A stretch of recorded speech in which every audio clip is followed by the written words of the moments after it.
오늘은 인공지능이라 불리워지는 AI,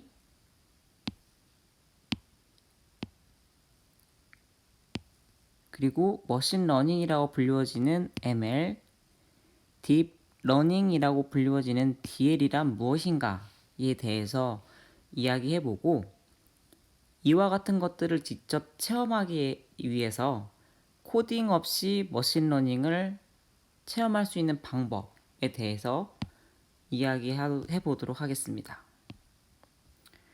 코딩 없이 머신러닝을 체험한다는 게 잘 감이 오지 않을 수도 있겠지만, 여러분이 혹시 중고등학교 때 C 언어나 파이썬을 배우지 않고 프로그래밍을 배워본 적이 있었다면 그 당시에 배웠던 블락 코딩 이런 것들을 떠올리시면 될 것 같아요.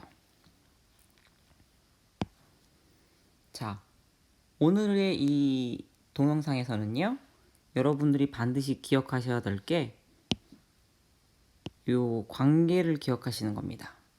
인공지능이란 무엇이고, 머신러닝이란 무엇이고, 딥러닝이라는 것은 무엇인지 각각에 대한 개념을 이해하신 다음 서로 어떤 차이를 가지고 있는지 또 아시면 좋고요. 또 왜 이렇게 기술의 변화가 발생했는지를 흐름을 기억하시면 참 좋을 것 같아요. 그리고 나서 여러분들 코딩 없이 머신러닝을 체험하기 위해서 구글에서 만들어서 제공해주고 있는 티처블 머신이라고 하는 거를 배워보도록 하겠습니다.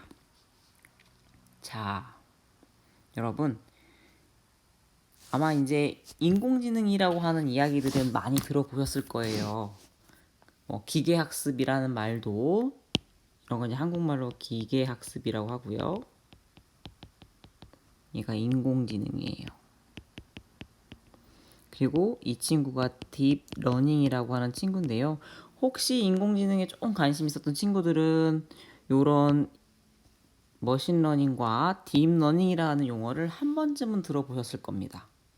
근데 처음 듣는 친구들도 있을 거예요.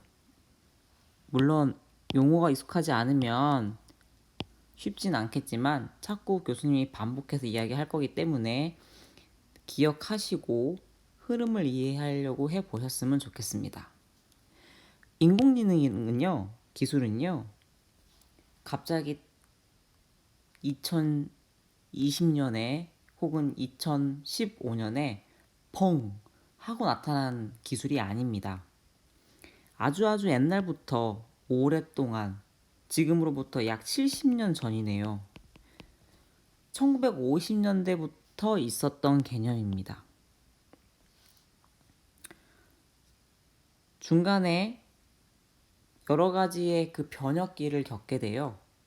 그러면서 머신러닝이라고 하는 기술이 태동되기 시작을 합니다.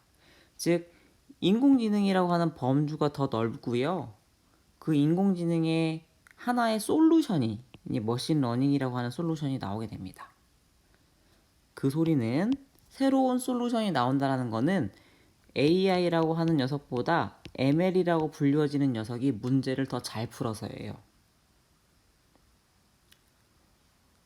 또 시간이 흐릅니다.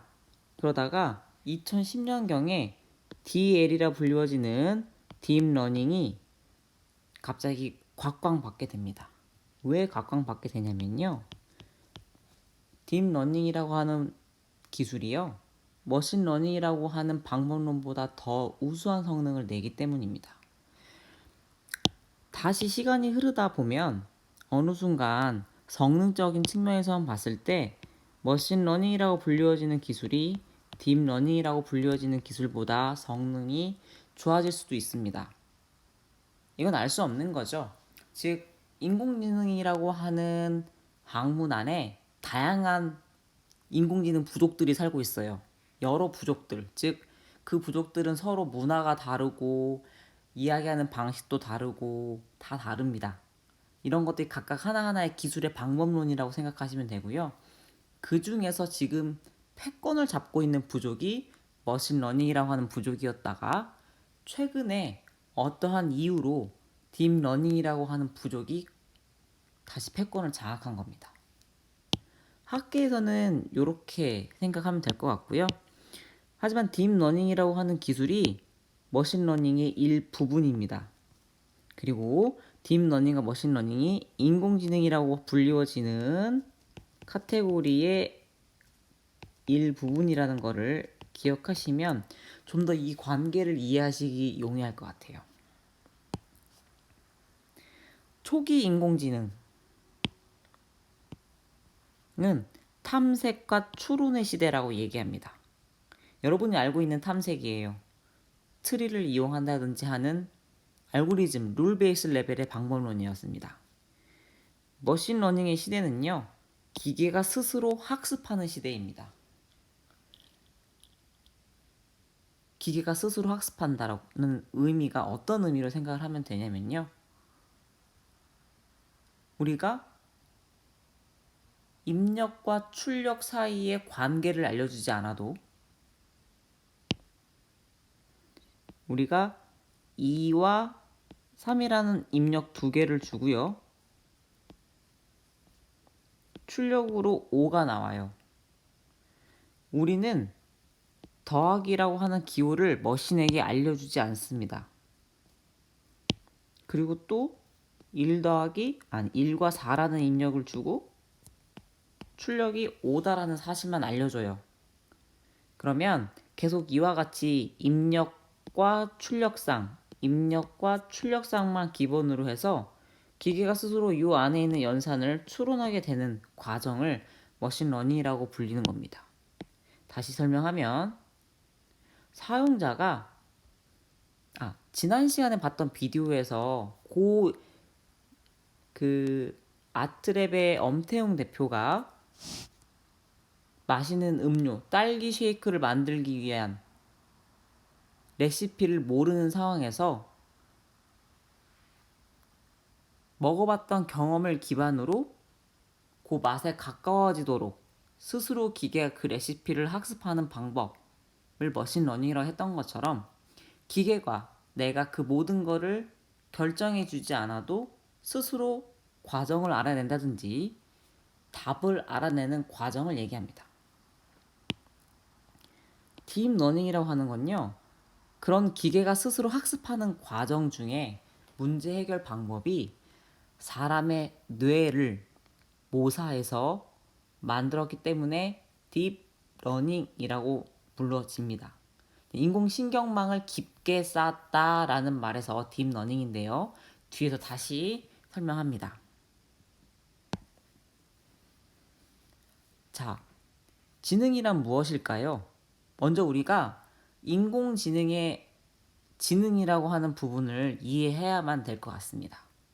지능이란 인간뿐 아니라 동물을 포함해 생명체들은 다양한 의사결정을 필요로 한다. 즉, 주어진 환경을 인식하고 추론 결정하여 행동하는 것을 의미합니다. 조심하셔야 될 건요, 지능이라고 하는 지능의 3요소가 환경을 인식하고 추론하고 그 결과로 행동까지 이어져야만, 이 행동까지 이어질 수 있는 그 모든 것들을 지능이라고 얘기한다는 겁니다. 아래의 예시와 같이 강아지가 내 앞에 간식이 있다라는 것을 인식했어요. 그리고 두 사람이 왼쪽에 있는 이준영 교수님과 오른쪽에 있는 최혜경 교수님이 나에게 순수한 마음으로 간식을 주는 것인지 해를 끼치기 위해서 간식을 주는 것인지에 대해서 과거 경험 혹은 다른 요인을 통해서 판단을 하게 됩니다. 그리고 최종적으로 나에게 해를 끼치지 않는 사람, 순수한 마음으로 간식을 주고 있는 사람한테 접근해서 간식을 먹는 데까지 이어지는 행동, 즉 이 강아지는 지능이 있는 거네요. 그쵸? 요게 지능의 3요소입니다.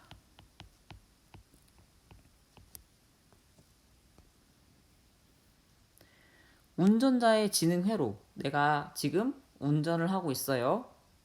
어떤 지능적 요소가 가미되는지를 생각해 봅시다. 자동차를 운전하는 상황입니다. 보행자가 뒤늦게 녹색불을 보고 뛰고 있어요. 제 앞에서. 제가 운전을 하고 있었으니까 보행자가 뒤늦게 녹색불을 보고 뛴다라는 것을 인식했습니다. 그래서 결국 녹색불이 꺼진 이후에도 보행자가 건너목을 건너고 있을 것이라고 하는 추론을 하면서 교수님은 차의 브레이크를 밟게 되죠. 이와 같이 인식과 추론과 행동이 다 이루어졌죠. 이런 게 지능이라고 하는 겁니다. 방금과 같이 반려견의 지능 회로를 우리가 알고 있는 로봇에게 적용하게 되면 반려견 로봇이 되고요. 그 로봇은 인텔리전트 로봇이라고 합니다. 지능을 가졌기 때문이죠. 방금 운전자의 지능 회로를 자율주행 자동차에 적용하게 되면요. 그게 바로 자율주행 자동차가 되는 거고요. 거기서도 또 인텔리전트 시스템의 지능이라는 말이 나오네요.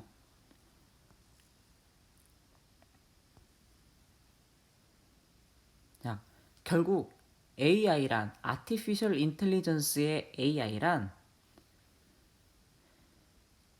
인공지능이란 머신이 사람과 유사한 지능을 가지도록 인간의 학습 능력, 추론 능력, 지각 능력, 이해 능력 등을 프로그램으로 실현하는 기술을 의미합니다. 즉 여기서의 이 지능이죠. 그래서 인공입니다. 그러니까 인공적으로 사람을 모사한다는 거죠.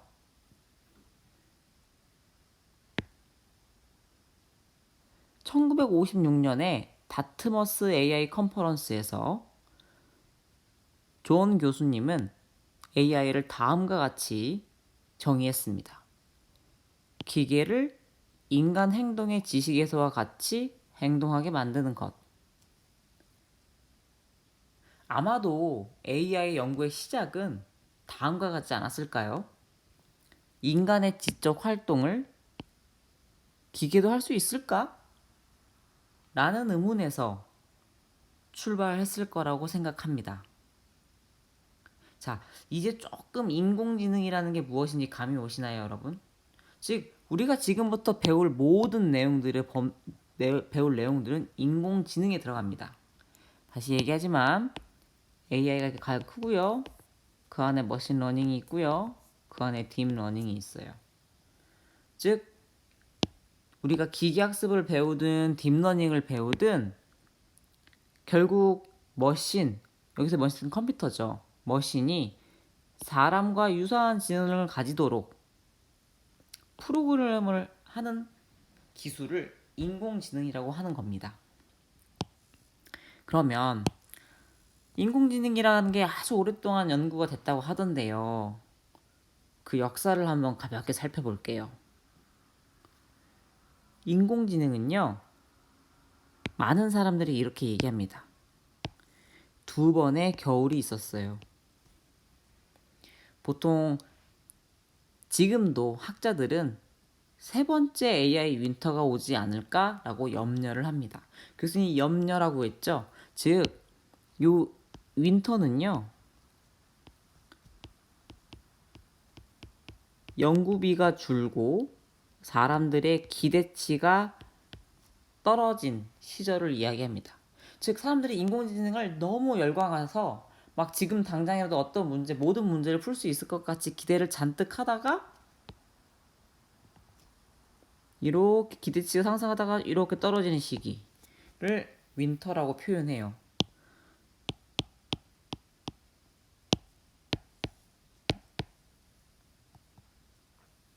자, 1950년도에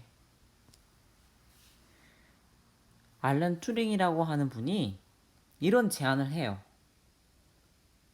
기계가 인공지능을 갖추었는지 판별하는 실험을 함으로써 저 기계는 지능을 가졌다라고 이야기합시다. 그런 실험을 제안하는 거죠. 뒤에서 어떻게 튜링 테스트가 이루어지는지 동영상을 살펴볼 거예요. 그리고 이런 튜링 테스트를 통한 많은 논의들이 이루어지면서 동시에 이제 사람들이 학문적으로 정립을 하기 시작합니다. 1956년도에 다트머스 AI 프로젝트를 발주를 하면서 처음으로 지능이 아닌 인공지능에 대한 용어를 정의하기 시작을 하죠. 그러면서 탐색과 추론이라고 하는 시대가 도래하기 시작합니다. 다들 너무 열심히 연구를 하기 시작했어요. 근데 그러다가 교수님이 얘기했던 것처럼 근본적인 문제에 빠졌어요. 문제를 풀지 못했어요. 즉 사람들의 기대치만 올려놓고 잘 해결하지 못했던 거죠. 대표적으로 엑소와 문제를 풀지 못했어요. 다시 설명할 건데 어떤 문제를 풀지 못했다라고만 기억하시면 됩니다. 그러다가 다시 한번 사람들이 이 전문가 시스템이라는 걸 통해서 인공지능 붐을 일으킵니다. 그리고 실제로 전문가 시스템을 통해서 산업계의 문제를 조금씩 해결하기 시작했어요. 근데 조금씩 해결을 하는 것처럼 보였던 거죠. 또다시 장벽에 부딪힙니다. 그래서 다시 한 번의 AI 윈터가 오고요.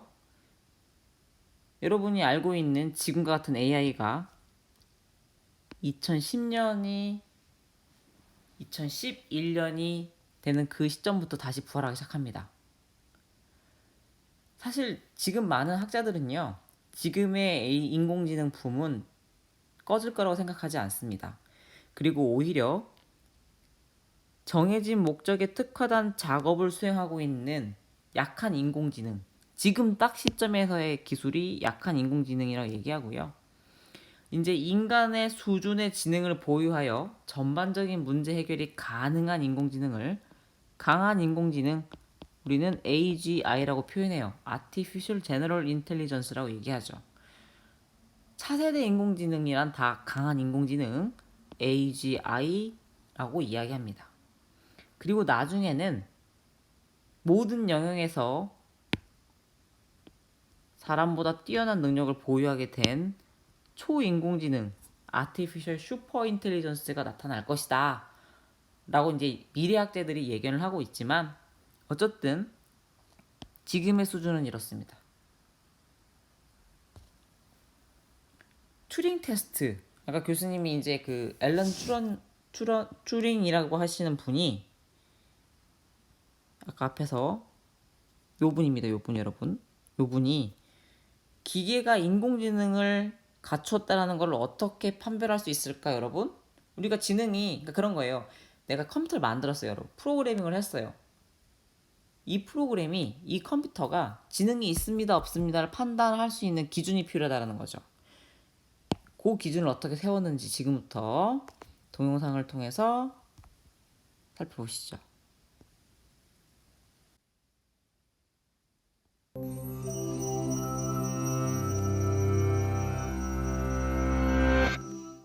What is consciousness? Can an artificial machine really think? Does the mind just consist of neurons in the brain, or is there some intangible spark at its core? For many, these have been vital considerations for the future of artificial intelligence. But British computer scientist Alan Turing decided to disregard all these questions in favor of a much simpler one. Can a computer talk like a human? This question led to an idea for measuring artificial intelligence that would famously come to be known as the Turing test. In the 1950 paper, Computing Machinery and Intelligence, Turing proposed the following game. A human judge has a text conversation with unseen players and evaluates their responses. To pass the test, a computer must be able to replace one of the players without substantially changing the results. In other words, a computer would be considered intelligent if its conversation couldn't be easily distinguished from a human's. Turing predicted that by the year 2000, machines with 100 megabytes of memory would be able to easily pass his test. But he may have jumped the gun. Even though today's computers have far more memory than that, few have succeeded. and those that have done well focused more on finding clever ways to fool judges than using overwhelming computing power. Though it was never subjected to a real test, the first program with some claim to success was called ELIZA. With only a fairly short and simple script, it managed to mislead many people by mimicking a psychologist, encouraging them to talk more and reflecting their own questions back at them. Another early script, Perry, took the opposite approach by imitating a paranoid schizophrenic who kept steering the conversation back to his own pre-programmed obsessions. Their success in fooling people highlighted one weakness of the test. Humans regularly attribute intelligence to a whole range of things that are not actually intelligent. Nonetheless, annual competitions like the Loebner Prize have made the test more formal, with judges knowing ahead of time that some of their conversation partners are machines. But while the quality has improved, many chatbot programmers have used similar strategies to Eliza and Perry. 1997's winner, Catherine, could carry on amazingly focused and intelligent conversation, but mostly if the judge wanted to talk about Bill Clinton. And the more recent winner, Eugene Gustman, was given the persona of a 13-year-old Ukrainian boy, so judges interpreted its non sequiturs and awkward grammar as language and culture barriers. Meanwhile, other programs like Cleverbot have taken a different approach by statistically analyzing huge databases of real conversations to determine the best responses. Some also store memories of previous conversations in order to improve over time. But while Cleverbot's individual responses can sound incredibly human, its lack of a consistent personality and inability to deal with brand new topics are a dead giveaway. Who in Turing's day could have predicted that today's computers would be able to pilot spacecraft, perform delicate surgeries, and solve massive equations, but still struggle with the most basic small talk? Human language turns out to be an amazingly complex phenomenon that can't be captured by even the largest dictionary. Chatbots can be baffled by simple pauses like, or questions with no correct answer. And a simple conversational sentence like, I took the juice out of the fridge and gave it to him, but forgot to check the date, requires a wealth of underlying knowledge and intuition to parse. It turns out that simulating a human conversation takes more than just increasing memory and processing power. And as we get closer to Turing's goal, we may have to deal with all those big questions about consciousness, after all.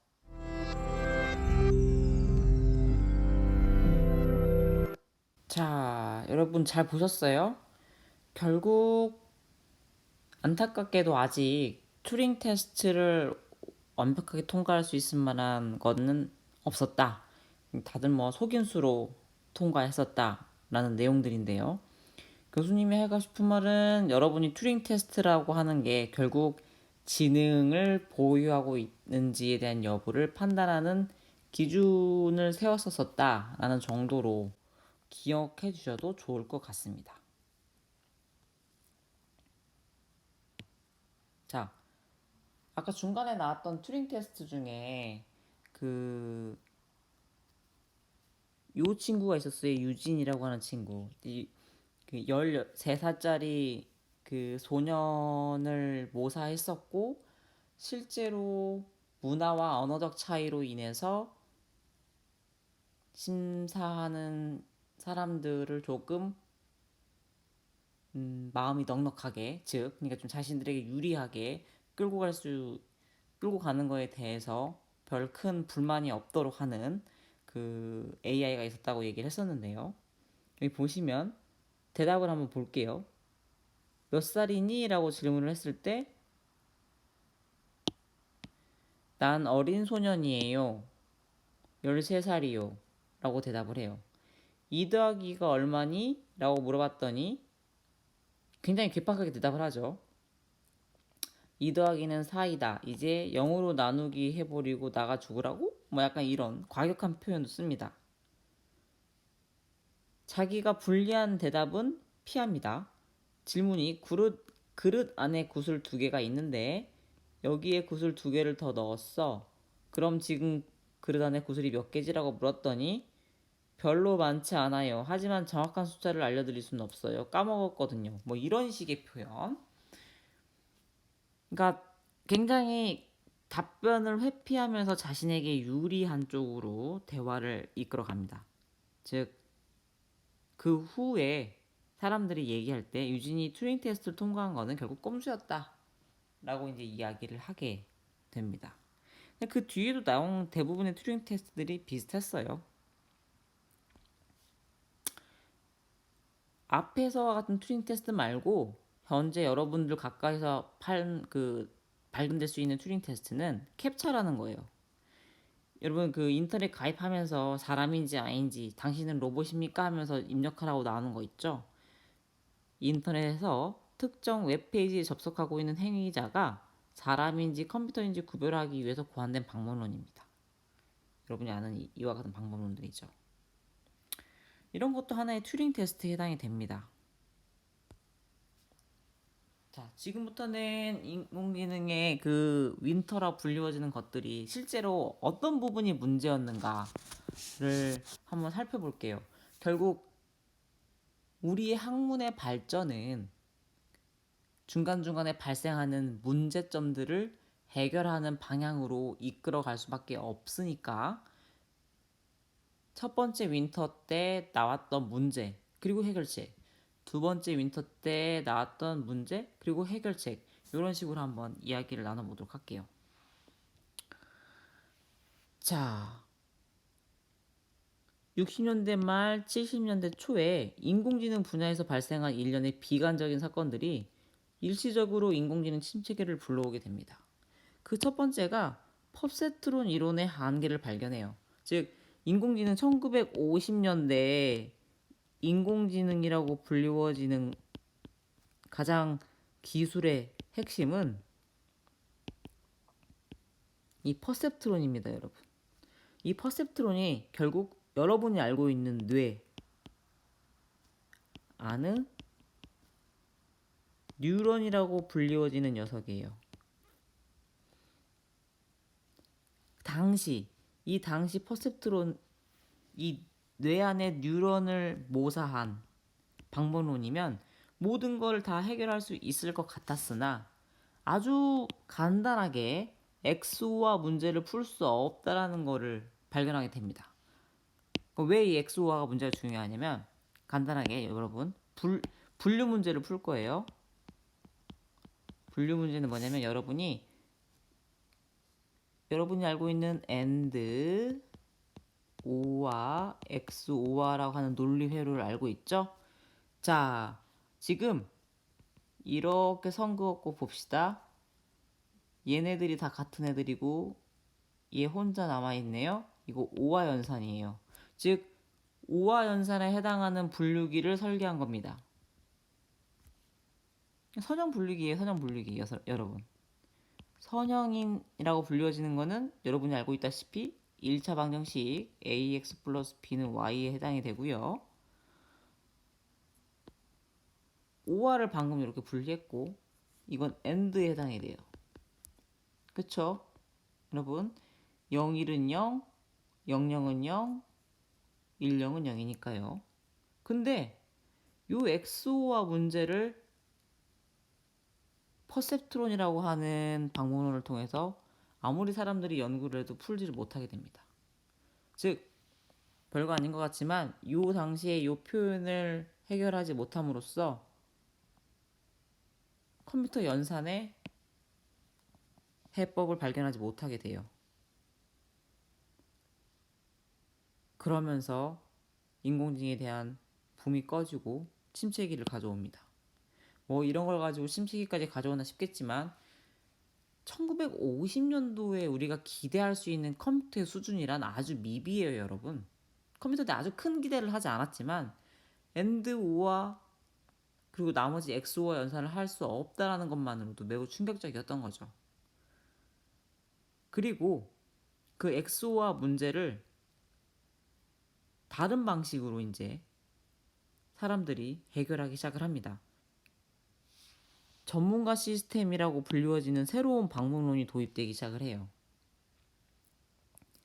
전문가 시스템이라는 것들은 여러분이 한 번쯤 들어봤을 수도 있지만 안 들어본 친구들도 있을 수 있어요.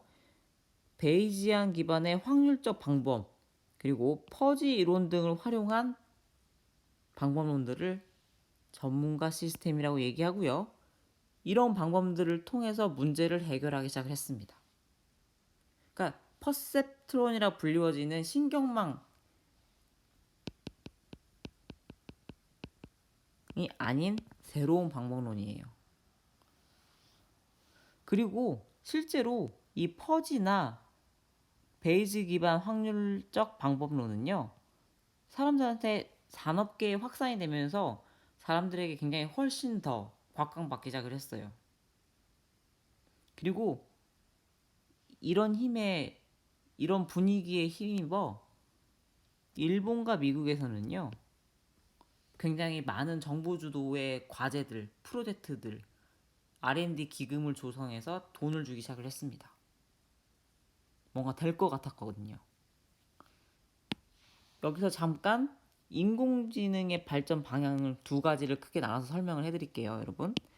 앞에서 나왔던 퍼셉트론이라고 하는 녀석과 연결되는 게 이 연결주의적인 방법론입니다.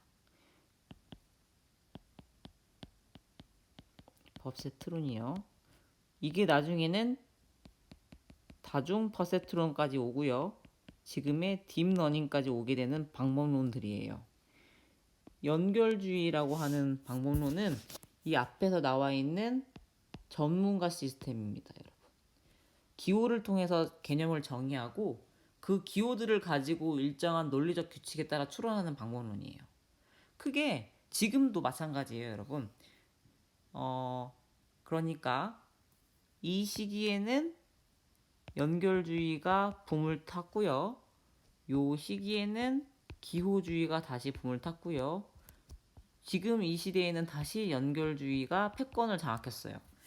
먼 미래에는 연결주의와 기호주의가 결합될 수도 있고요. 하이브리드 형태로.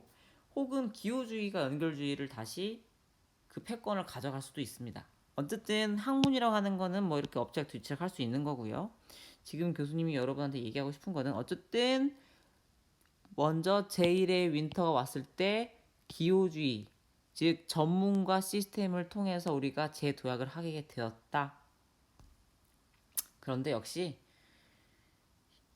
이때도 실용성을 중시하는 정책이 주류를 이루면서 실제 문제를 잘 풀지 못하니까 전문가 시스템의 문제가 또 드러나게 되죠. 그래서 다시 한번 침체기를 맞이하게 됩니다. 침체기라고 하는 거는 계속 얘기하지만 사람들의 기대치가 떨어지면서 연구비가 펀드가 들어오지 않는 걸 이야기합니다.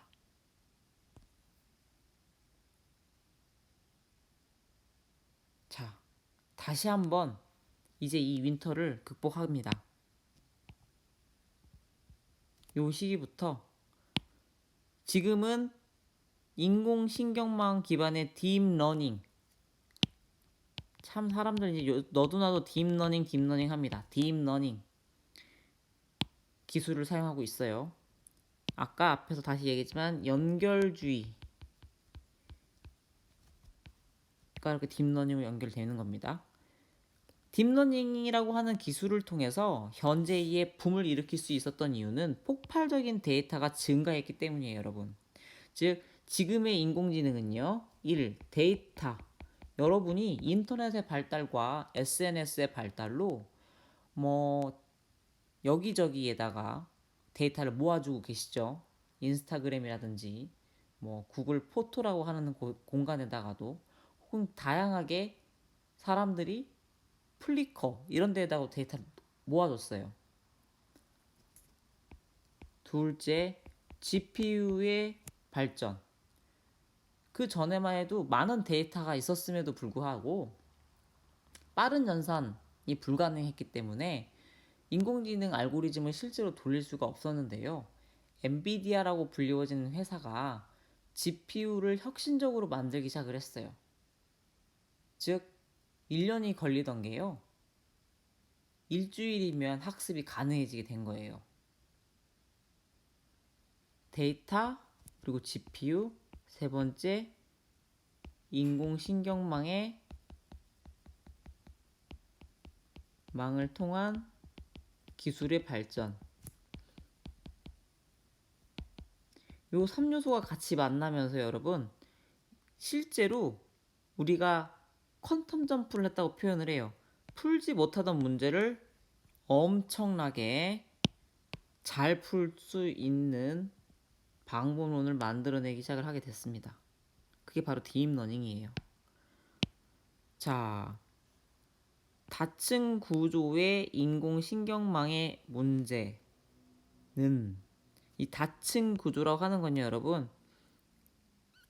우리 뇌가 이렇게 그림 잘 못 그리지만 우리 뇌가요, 이렇게 시냅스와 시냅스의 연결로 만들어져요, 여러분.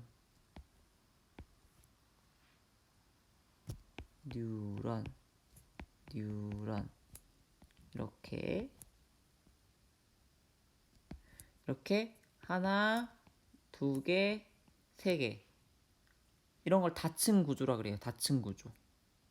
레이어로 따지면 이렇게 하나, 둘, 셋 이런 식으로요.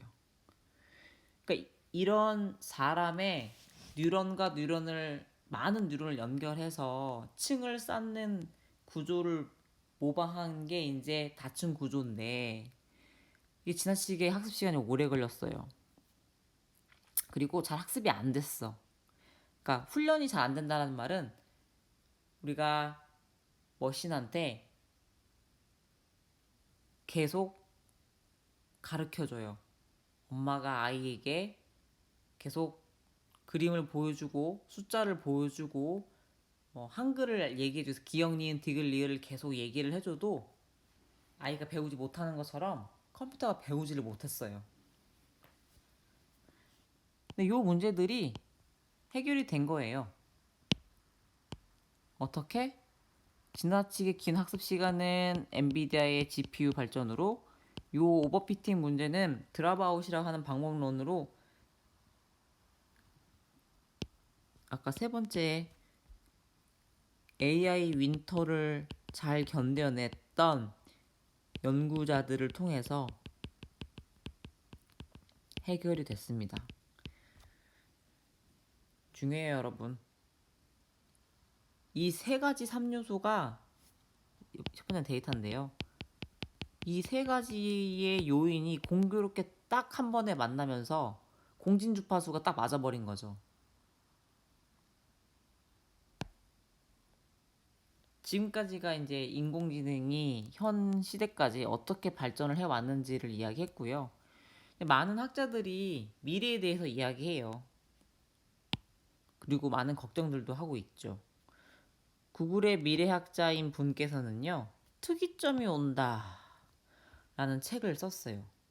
즉, 인공지능이 이제는 급속하게 팽창을 하게 될 거고 인간의 두뇌가 자연스럽게 인공지능과 하나가 될 것이다 라고 예견하고 있어요. 여기 계신 분들은요, 앨런 머스크, 그리고 스티븐 호킹, 그리고 빌 게이츠라고 분들인데요.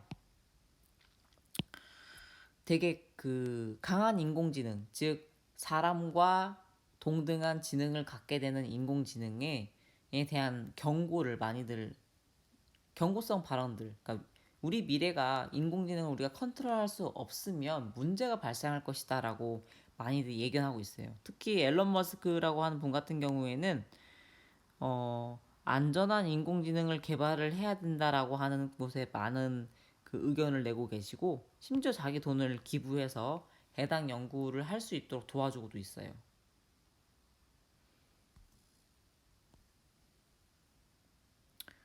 또 이제 스티븐 호킹 박사님 같은 경우에는 우리가 이제 빨리 이와 같은 인공지능이 인간을 통제 못하는 시점이 오지 않도록 윤리 지침을 빨리 만들어야 된다라고 주장을 했었고 실제로 이런 윤리적인 AI 윤리라고 하는 것들을 통해서 전 세계적으로 많은 논의가 이루어지고 있는데 그 중에 하나가 유럽 결의안이고 또 다른 하나가 요 아실로마 AI 원칙이에요.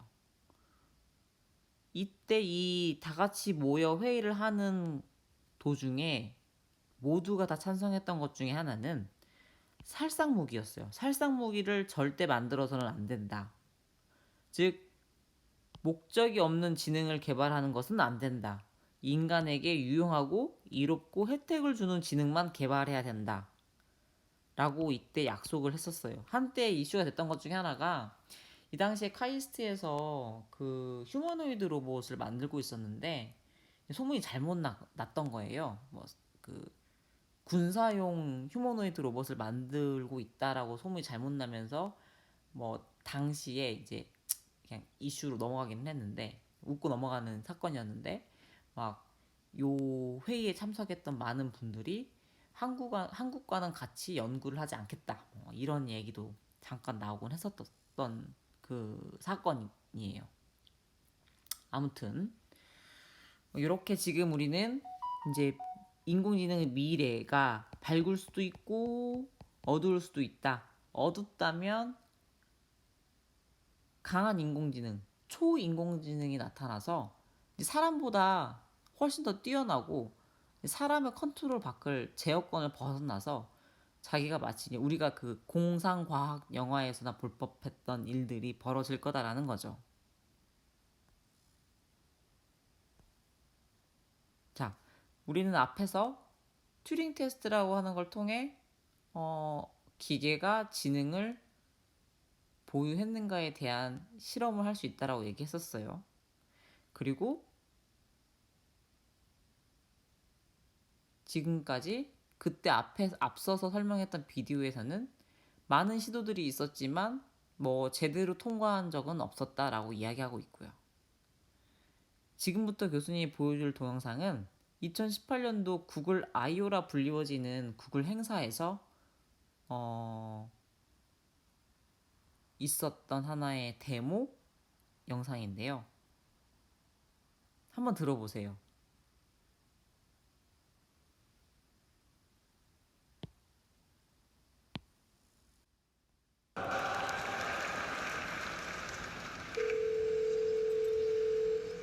How can I help you? Hi, I'm calling to book a women's haircut for a client. I'm looking for something on May 3rd. Sure, give me 1 second.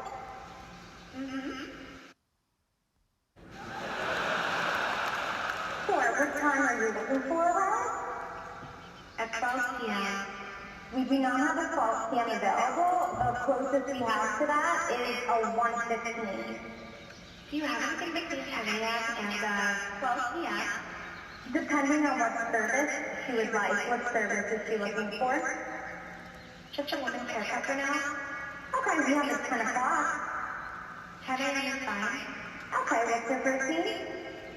The first name is Lisa.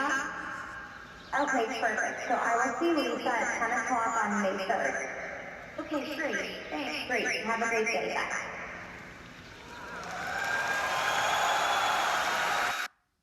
여러분, 지금 이 현장에서요, 왜 사람들이 환호성을 질렀는지 이렇게 약간 눈치채셨어요? 방금 두 사람의 대화가 있었어요. 사람이라 하긴 뭐 한데요. 이쪽은 사람이었고요. 매장 미용실 직원이었고, 여기는 인공지능 비서였어요.